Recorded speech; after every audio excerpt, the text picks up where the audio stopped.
One of the things that authors are most frequently asked is, where do you get your ideas?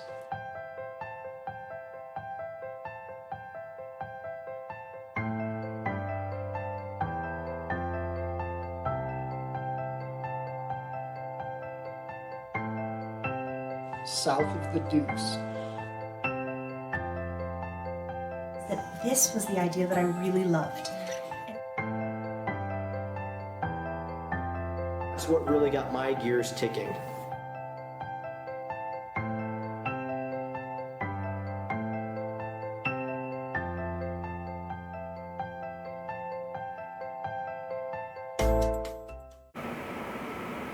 Hello, my name is Pat Toftoy.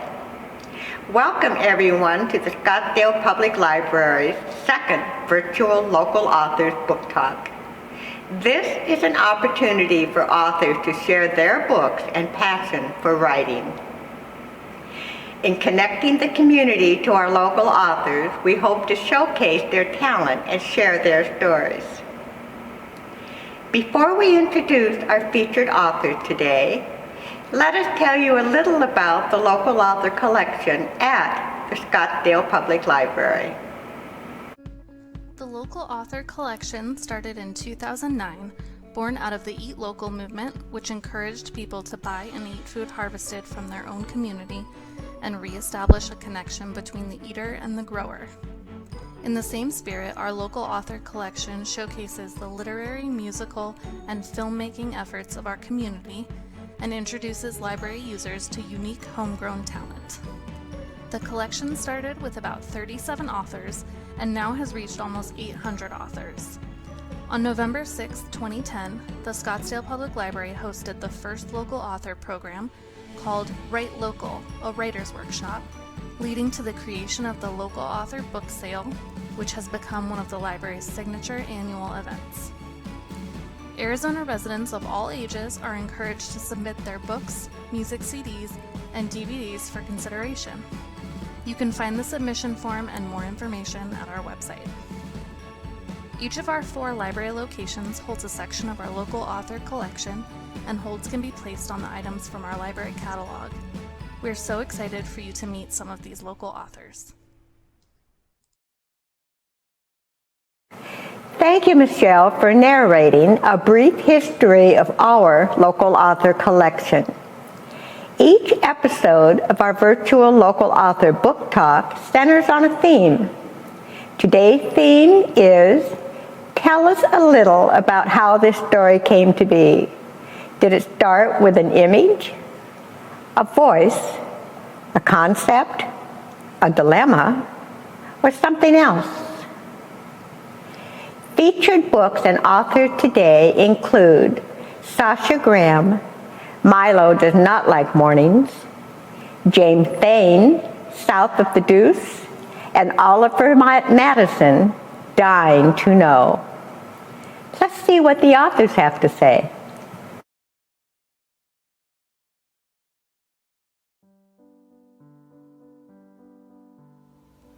Hello, my name is Sasha Graham and I live right here in Arizona. I'm the author of Milo Does Not Like Mornings, a tiny ninja book. Milo Does Not Like Mornings has beautiful, vibrant illustrations and several Seek and Find Ninja pages that were all created by the incredibly talented illustrator Angelina Valieva.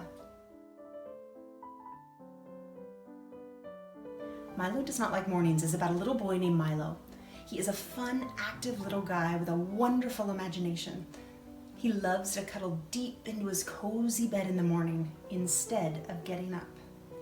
This happens day after day after day, making mornings in Milo's house hectic and frustrating. One day, Milo's mom tells him that she has an important meeting in the morning. She's counting on his cooperation to get them out the door on time. Milo agrees, but when the sun comes up, Milo just snuggles deep into his cozy bed. Luckily, like all of us, Milo has his own tiny ninja, who is the very best version of him. Milo's tiny ninja doesn't give up on him, and eventually helps Milo wake up and get ready for school in plenty of time for his happy mom to get to her meeting. The central theme of all of the Tiny Ninja books is that we are each born with our own tiny ninja, who is the very best version of us. Thoughtful, brave, helpful, patient, compassionate. Our tiny ninjas are always there for us. All we have to do is listen. So I had been writing tiny ninja stories in different forms for several years before I realized that this was the idea that I really loved. And it's an idea that I think is important for all of us, children and adults, to remember. Every single day, we go out into the world and we make decisions about how we treat other people, how we present ourselves, and how we behave in adversity and in triumph. This can feel overwhelming because sometimes life is really difficult. Having our own tiny ninja along can really help. Just taking a quick moment to say, what does my tiny ninja think? One of the great joys in my life has been hearing from readers and their grown-ups about how they listen to their own tiny ninjas and how this has helped them. So thank you for being a reader and supporting your local library and local authors, and don't forget to listen to your tiny ninja.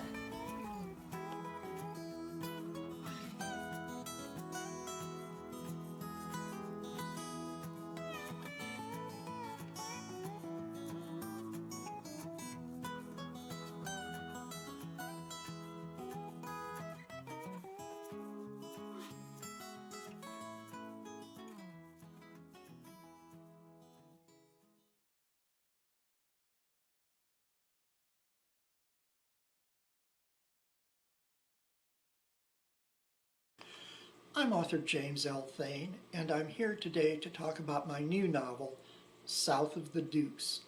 This is a suspense novel aimed at an adult audience, and it's the fourth book in my series featuring Phoenix homicide detective Sean Richardson. For much of the city's history, the vice in Phoenix was concentrated in an area downtown known as the Deuce. It ran along 2nd Street, generally from Van Buren in the north down to the railroad tracks in the south. Beginning in the mid-1960s, much of the Deuce was razed in the name of urban renewal, and by the late 1970s, little of the original Deuce remained. This book is set in the present day, and it opens when the body of a young woman is found wrapped in plastic and abandoned in Central Park in Phoenix, which is just south of the old Deuce. Sean Richardson is assigned to the case, and when he arrives on the scene, he's astounded to find, wrapped up with the body, the driver's license of a woman who had been killed and dumped on the same spot exactly 43 years earlier. He's further stunned to learn that the victim is the granddaughter of the woman who was originally killed and left on the spot all those years ago. The original victim was a housewife named Ellen Friedman, and she was the first of 4 women who were abducted, murdered, and then abandoned south of the Deuce. But the killer was never identified or captured. Sean now teams up with 78-year-old Jack Oliver, the retired lead detective on the original cases, in the hope of unraveling the mystery. But before their investigation can barely begin, a second young woman is murdered, mimicking the second killing of the original spree. It's apparent then that either the original killer has belatedly returned to take up where he left off, or that an ardent disciple has arrived to take over the franchise. In either event, Sean Richardson now finds himself in a desperate race against a cold, calculating, sadistic killer who seems determined to replicate all 4 of the original killings. And before the chase is over, it will come perilously close to home for Sean Richardson. One of the things that authors are most frequently asked is, where do you get your ideas? And the truth is, they can literally come from anywhere, as it is illustrated by the case of this book. Several years ago, I was at an event at the Poison Pen Central bookstore, which was in Phoenix, just south of Chase Field. It was a branch of Scottsdale's famous Poison Pen bookstore. As the event opened, the store's owner, Barbara Peters, was introducing a number of people in the audience, one of whom was John Talton, then a columnist for the Arizona Republic. In introducing John, Barbara noted that he was an authority on Phoenix neighborhoods, and then somewhat offhandedly she observed that I think the area where we are today used to be known as the Deuce. From the audience, John corrected her and said, no, the Deuce was north of here. Two thoughts immediately popped into my mind. The first was, okay, so we're south of the Deuce. The second was that South of the Deuce would make a great title for a crime novel. I filed the idea away, and a year or so ago, when I was trying to decide what I might do for my next project, I decided to see if I could come up with a book that fit the title. The result is South of the Deuce, and I'm hugely grateful to Barbara Peters for inspiring the novel, even if inadvertently. But the lesson here is that ideas can literally come from anywhere, and a writer has to be careful not to miss an opportunity, especially when one drops into your lap, like this one did. I'm happy to say that South of the Deuce has gotten some very good advance notices. If it sounds like your cup of tea, I hope you'll look for it. It's available in bookstores, at Amazon, and at barnesandnoble.com. People who live locally in the Phoenix area can find signed copies both at the Poisoned Pen in Scottsdale and at the Changing Hands bookstore in Tempe and in Phoenix. Thanks very much for watching. Enjoy the rest of your day.